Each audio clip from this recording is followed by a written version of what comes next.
미라클 모닝 애청자 여러분 안녕하십니까? 저는 창세기 1장 1절 말씀만 읽어도 하나님의 놀라운 권능과 능력을 느낍니다. 처음에 하나님께서 하늘과 땅을 창조하시니라. 이 말씀은 선포입니다. 그래서 6일 동안 하나님께서는 우주 만물을 창조하셨습니다. 첫째 날, 둘째 날, 셋째 날에는 무대를 마련하셨습니다. 그리고 넷째 날, 다섯째 날, 여섯째 날에는 그 무대에 맞는 주인공들을 만드셔서 거기에 이제 채우셨습니다. 자, 그런데 첫째 날과 셋째 날, 둘째 날과 다섯째 날, 셋째 날과 여섯째 날이 연결되어 있다는 사실을 여러분 아십니까? 첫째 날에는 낮과 밤을 만드셨습니다. 그리고 넷째 날에는 낮과 밤에 맞는 주인공들, 해와 달과 별을 만드셨습니다. 둘째 날에는 하늘과 궁창을 만드셨습니다. 그리고 다섯째 날에는 그 둘째 날에 맞는 주인공들, 새와 물고기들을 만드셨습니다. 셋째 날에는 땅과 바다를 만드셨습니다. 여섯째 날에는 땅과 바다의 주인공들, 각종 동물들을 만드셨고, 그리고 사람을 창조하셨습니다. 그런데 셋째 날에 땅을 만드실 때 하나님은 종류대로 풀과 나무와 열매 맺는 과일들을 만드셨습니다. 각기 종류대로 말입니다. 창세기 1장 11절과 12절에 보면은 이렇게 말씀했죠. 하나님께서 이르시되 땅은 풀과 씨 맺는 채소와 자기 종류대로 열매 맺는 과일나무 곧 열매 속에 씨가 있는 과일나무를 땅 위에 내라 하시니 그대로 되어 땅이 풀과 자기 종류대로 씨 맺는 채소와 자기 종류대로 열매 맺는 나무 곧 열매 속에 씨가 있는 나무를 내니라. 하나님께서 보시기에 좋았더라 라고 했습니다. 그러니까 하나님은 열매 맺는 나무를 만드신 거죠. 그렇게 만드셨기 때문에 열매 맺는 나무는 때가 되면 열매를 맺어야 합니다. 이것이 바로 하나님의 설계입니다. 창조의 설계입니다. 여섯째 날에 사람을 만드셨습니다. 누구를 닮도록 만드셨습니까? 여러분이 잘 아시는 대로 창세기 1장 26절과 27절에 보면 하나님께서 이르시되 우리가 우리의 형상으로 우리의 모양에 따라 사람을 만들고 그들이 바다의 물고기와 공중의 날짐승과 가축과 온 땅과 땅에서 기는 모든 기는 것을 지배하게 하자 하시고 이처럼 하나님께서 자신의 형상으로 사람을 창조하시되 하나님의 형상으로 그를 창조하시고 그들을 남성과 여성으로 창조하시니라 라고 말씀을 했습니다. 사람은 하나님을 닮도록 만드셨습니다. 참 놀랍고 감사하고 영광스러운 창조 아니겠습니까? 하나님은 사람을 설계하실 때 하나님의 설계대로 살아가도록 만드신 것입니다. 하나님을 닮도록 만드셨습니다. 하나님의 목적을 이룰 수 있도록 우리를 만드셨습니다. 우리를 만드신 목적이 바로 그것입니다. 여기서 제가 이제 말씀드리려고 하는 것은 이제 두 가지입니다. 두 가지 말씀드리려고 하는 것. 하나는 열매 맺는 나무로 만드셨으면 나무는 반드시 열매를 맺어야 하는 것이 하나님의 설계입니다. 또 하나는 사람도 하나님을 닮도록 만드셨기 때문에 하나님을 닮아가야 됩니다. 하나님의 설계대로 살아가야 됩니다. 이것이 바로 하나님의 창조의 목적입니다. 이제 오늘 본문 마가복음 11장 20절 말씀으로 가보겠습니다. 예수님께서 사역을 하시면서 길을 가시다가 시장하셨습니다.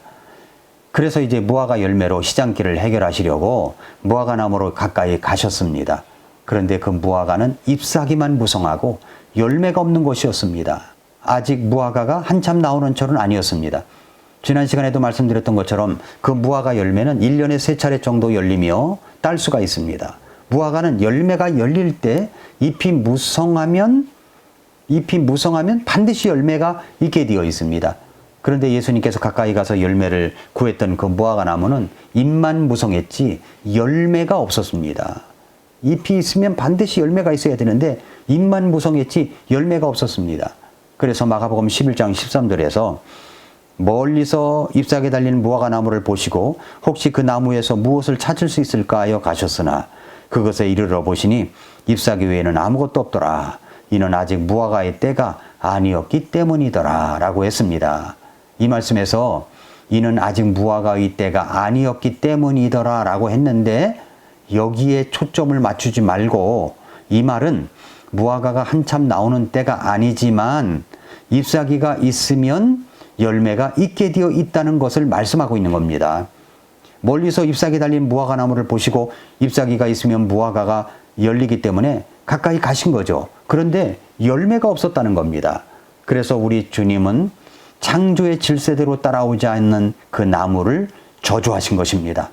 마가복음 11장 14절에 보면은 예수님께서 그 나무에게 응답하여 이르시되 이제부터 영원토록 사람이 네게서 열매를 먹지 못하리라 하시니 그분의 제자들이 그것을 듣더라라고 했습니다.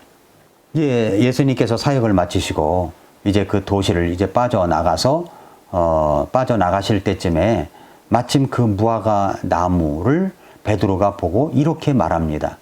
마가복음 11장 20절 21절에 보니까 아침에 그들이 지나갈 때 그 무화과 나무가 뿌리로부터 말라버린 것을 보고 베드로가 기억이 나서 그분께 이르되 선생님이여 보소서 선생님께서 저주하신 무화과 나무가 말라버렸나이다 하니 말라버렸습니다.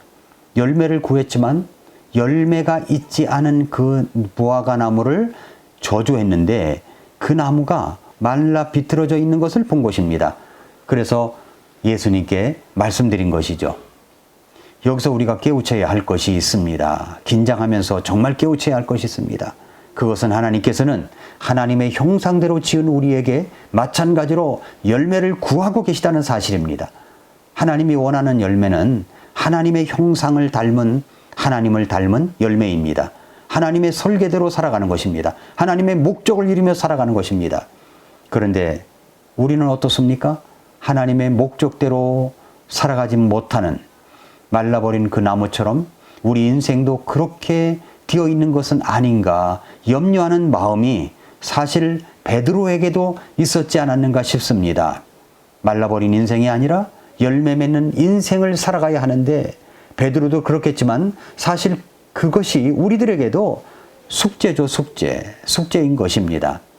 어떻게 우리는 열매 맺는 인생이 될 수가 있을까요? 어떻게 해야 열매 맺는 신앙생활을 할 수가 있을까요? 여기 예수님께서 그 해답을 주십니다.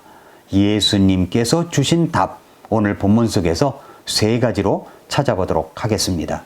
첫째로, 열매를 맺으려면 하나님께 대한 믿음을 가져야 합니다. 하나님께 대한 믿음.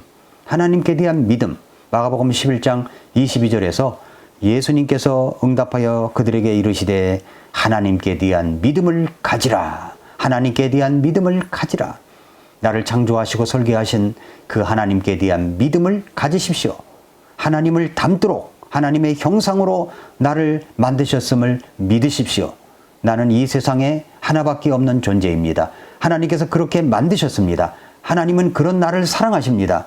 그래서 독생자 예수님까지 죽게 하시어 나를 하나님의 형상이 망가진 이 죄악된 인생 속에서 나를 구원해 주시고 건져 주신 것입니다. 그런 하나님을 믿으십시오. 내 인생은 왜 그렇게 열매가 없는가 생각해 보면 답답할 때가 많죠. 그럴 때 내가 하나님을 절대적으로 신뢰하고 있는가를 점검해 보십시오. 그 하나님께 대한 믿음을 가지는 순간 내 인생은 주님께서 원하시는 그 열매를 맺는 삶이 될 것입니다. 두 번째로, 무엇보다 기도해야 됩니다. 기도가 있어야 돼요. 마가복음 11장 23절과 24절에 보니까 진실로 내가 너에게 이르노니 누구든지 이 산에게 이르기를 옮겨져서 바다에 빠지라 하며 마음속으로 의심하지 아니하고 자기가 말하는 그것들이 이루어질 줄 믿으면 그가 무엇을 말하든지 다 받으리라. 그러므로 내가 너희에게 이르노니 너희가 기도할 때 무엇을 원하든지 너희가 그것들을 받는 줄로 믿으라. 그리하면 너희가 그것들을 받으리라 라고 말씀을 했습니다. 내게 겨자씨만한 믿음을 가지고 하나님 앞에 기도를 하면 어떤 기도든지 응답됩니다. 믿으십니까? 내가 기도할 때에 무엇을 원하든지 하나님께서 그것을 주신다는 믿음을 가지면 그 주님께서 나의 기도를 응답하시어 받게 됩니다. 그것이 예수님의 약속입니다. 하나님의 약속입니다. 마지막 3번째로는 진심으로 용서할 줄 알아야 열매 맺는 인생이 될 수가 있습니다. 용서의 문제가 여기서 이제 대두됩니다. 왜 열매를 맺지 못하느냐? 용서의 문제 때문입니다. 마가복음 11장 25절 26절에 보니까 너희가 서서 기도할 때 누구를 대적하는 것이 너희에게 있거든 용서하라. 그리하여야 하늘에 계신 너희 아버지께서도 너희에게 너희의 범법을 용서하시리라. 그러나 너희가 만일 용서하지 아니하면 하늘에 계신 너희 아버지께서도 너희의 범법을 용서하지 아니하시리라 하시니라 라고 했습니다. 기도하다 보면 내 눈앞에 걸리적거리는 것이 있을 수 있어요. 눈앞에 왔다 갔다 합니다. 용서하지 못하는 사람들입니다.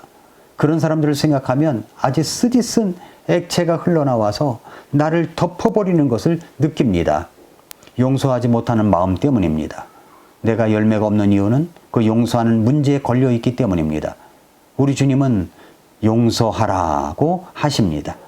내가 만약 용서하지 않는다면 우리 주님도 나를 용서하지 않을 것이다 라고 또 말씀해 주십니다. 사랑하는 성도 여러분, 애청자 여러분, 2022년도도 이제 4달도 채 남지 않았습니다.